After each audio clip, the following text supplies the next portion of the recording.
Sir ಒಟ್ಟಿಗೆ sir ದಯಮಾಡಿ ಆಯ್ತು ಸರ್ ಇರ್ಬೋದು ಇಲ್ಲ ಸರ್ ಏನಾದ್ರು ಬೇಡ ಸರ್ ನೀವು ವೈದೇಶ ಹೌದು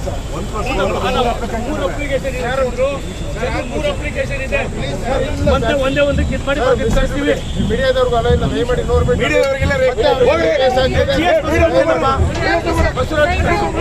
ಸರ್ ಯಾರ್ಯಾರು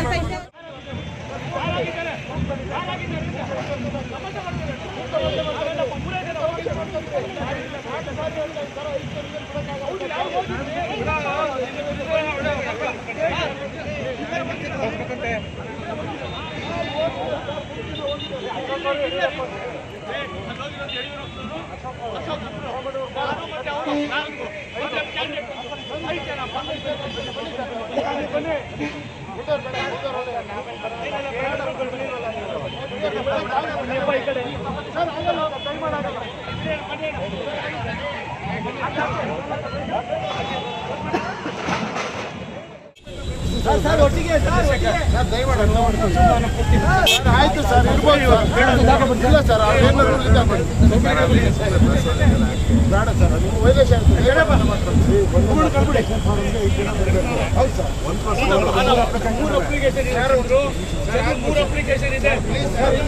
ಒಂದೇ ಒಂದು ಕಿತ್ ಮಾಡಿ ಮೀಡಿಯಾದವ್ರಿಗೂ ಅಲ್ಲ ಇಲ್ಲ ದಯಮಾಡಿ ನೋಡ್ಬಿಟ್ಟು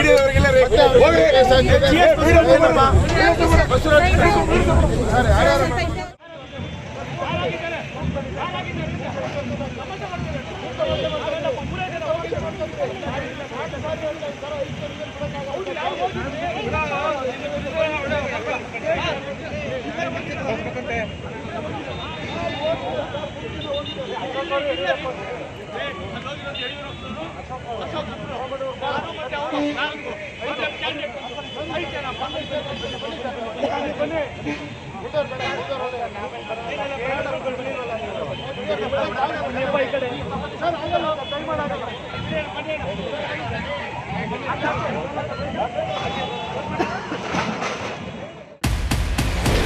ಮಿನಿಸ್ಟರ್ ಮಕ್ಕಳು ಫ್ಯಾಮಿಲಿ ಪಾಲಿಟಿಕ್ಸ್ ಅನ್ನೋ ಅಪವಾದ ಕೂಡ ಕೇಳೋಕೆ ಸಿಗ್ತಾ ಇದೆ. ಜನರಿಗೆ ಗೊತ್ತು ಯಾರು ಕೆಲಸ ಮಾಡ್ತಾರೆ ಯಾರು ಕೆಲಸ ಮಾಡಲ್ಲ ಅಂತ. ನಿಮ್ಮ ಅಪೋಸಿಟ್ ಆಗಿ ನಿಂತವರು ಕೂಡ ಯಂಗ್ ಲೀಡರ್ ಪ್ರಾಮಾಣಿಕವಾಗಿ ಕೆಲಸ ಮಾಡ್ತಾರ ಅಂತ ನೋಡ್ತಾರೆ. ಅದು ಎಂಡ್ ಆಫ್ ದ ಡೇ.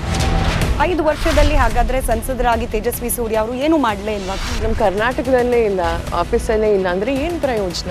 ನಮ್ಮ ಸರ್ಕಾರ ಇರುವಾಗ್ಲೇನೆ ಮೆಟ್ರೋ ಬಂದಿದ್ದು, ಸಬರ್ಬನ್ ರೈಲ್ವೆ ಆಯಿತು. ಅವರಿಗೆ ಪಾಪ ಸುಳ್ಳು ಹೇಳಿ ಹೇಳಿ ಅಭ್ಯಾಸ ಆಗ್ಬಿಟ್ಟಿದೆ. ಬೆಂಗಳೂರು ದಕ್ಷಿಣ is always considered as BJP safe seat ಅಂತ. ಅದು ನಿಜ ಅಲ್ಲ.